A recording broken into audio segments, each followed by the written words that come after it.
चिंता बढ़ाइला कोरोना। लगातार देश में एवं कोरोना पॉजिटिव का संख्या बढ़िबारे लागिছে। एहारी भितरे बिहार जो खबर आसी ताहा चिंताजनक। बिहार में आज 7 जन लोक कोविड पॉजिटिव चिन्हट होइछन्ते। मिलिथिबा सूचना मुताबक पाटना एम्स रो जने डाक्टर समेत 7 जन पॉजिटिव चिन्हट होइछन्ते। हेले समस्त पॉजिटिव को एबे आइसोलेशन में रखा जाइछे। एहा सहित समाने काहा काहा संपर्क रे आसीथिले सेने मध्य छानबीन आरंभ करा जाइछे। भारत में गत गोटे सप्ताह मध्य 752 कोविड पॉजिटिव चिन्हट होइछन्ते, जहाँ फल भारत में कोविड पॉजिटिव को संख्या 1000 टपिछे। खास करी केरल, महाराष्ट्र, दिल्ली भली राज्य में लगातार कोविड पॉजिटिव को संख्या वृद्धि पाउछे।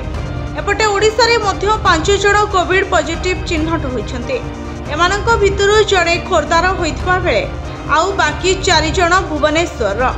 मिलिथिबा सूचना मुताबक एही 5 जन कोविड पॉजिटिव को भितरु 4 जन पुरुष थिबा बेले जणे महिला बोली जणा पड़िछे।